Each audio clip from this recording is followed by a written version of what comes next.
Foot traffic appears to be on the rise along the downtown Yonge Street corridor, according to new numbers from the BIA. The downtown Yonge business improvement area says 2.1 million pedestrians were counted on Yonge from College to Queen between December 18th and the 31st. This marks a slight increase from the same period last year and a big jump over the 1.9 million pedestrians counted pre-pandemic in 2019.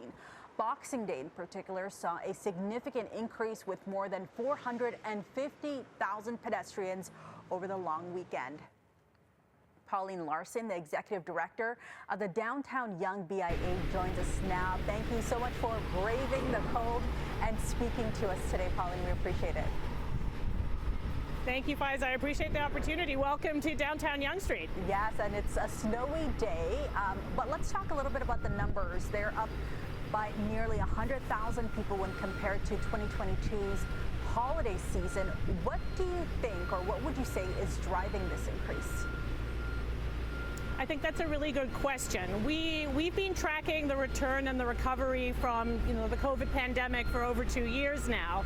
And one of the things that we've seen is that the number of people on the street has steadily increased over 22 and over 2023. But whether or not that translates into greater retail sales or support of businesses in the downtown core, that we don't yet have data on, and that's what we're going to be looking very intently at in the next couple of months.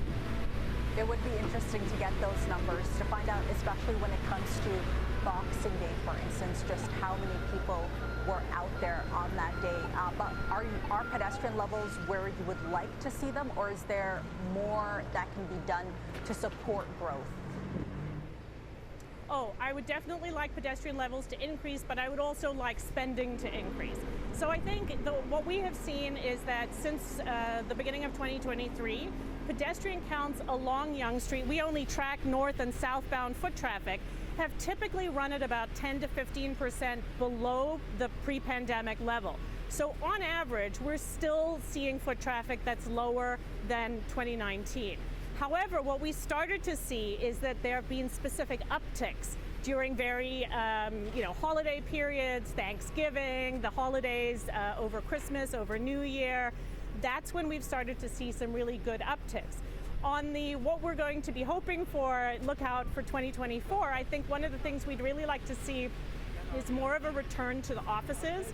We still have an occupancy rate in the offices in the downtown core as a whole that's sitting at about 56% on average. So that's a lot of people that are still not back in the core every day during the week. And for our businesses, and especially the street front businesses, we'd very much like to see that start to increase. I know we've been speaking about data specifically, but anecdotally, what have you been hearing from businesses? Are they seeing more people coming into their stores as opposed to maybe shopping online, something that we've been doing throughout the pandemic? Yeah. I think that's a good question. Well, what I've heard from members, especially from street front businesses and restaurants, is that there's a very big difference over the week. So Wednesday might be a very, very busy day, but Friday will be a very quiet day. And I suspect that tracks a lot with the office occupancy data that I just mentioned. I also think that one of the huge advantages that we have in this neighborhood is that we are right next to Toronto Metropolitan University. So when the students are at school and they're back in person, that has a huge impact on the pedestrian traffic and the number of people that are supporting our businesses and restaurants and service providers. I think that's probably the two key things that we'd like to see. Just switching gears here a little bit, the federal government, there's been calls on them to extend the deadline for small businesses to begin repaying COVID-era loans. What are you hearing from business owners who perhaps participated in this program and took the money during the pandemic? Well, I think that you have to look at questions like that holistically. What are the things that are supporting small businesses? What are the things that are a challenge for small businesses? And that applies to large businesses, corporate businesses as well. I would say that CIBA repayment is one of the issues, but there's also going to be things on the horizon like commercial property taxes in the City of Toronto. How will that play out?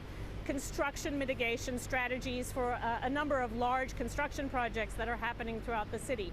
So we always have to look at what are the things that are supporting businesses, but also what are the things that we need to mitigate to help businesses make a better go of it. Like other pockets here in the city, we're also seeing a lot of work being done right now to revitalize and reimagine the Yonge corridor. Can you talk to us a little bit about some of the changes that could be coming? Absolutely. So we are the location of the Ontario line construction at Yonge and Queen Street. And actually what's been really interesting is that we really focus on ease of access. It's one of our strategic priorities as this business improvement area. What we have found is that the construction where people are aware of it, where they're informed about it, where we've communicated the details, that tends to not have as negative an impact as you might think. What tends to be more of a challenge is if you're driving along, you know you're avoiding Yonge and Queen, but then you flip onto another road and you discover some construction that you didn't know was planned. So I think for us, we take a big focus on how do we communicate with our visitors, with our residents, with our businesses, and everybody who wants to come into downtown Yonge, to make it as seamless a trip as possible and to make it as accessible as possible. It's certainly easier to get around if you know what to expect, so that's key there. Pauline, thank you so much for taking the time to speak with us today. That's Pauline Larson with the Yonge Street BIA. Thanks again, Pauline. Thanks, Faiza.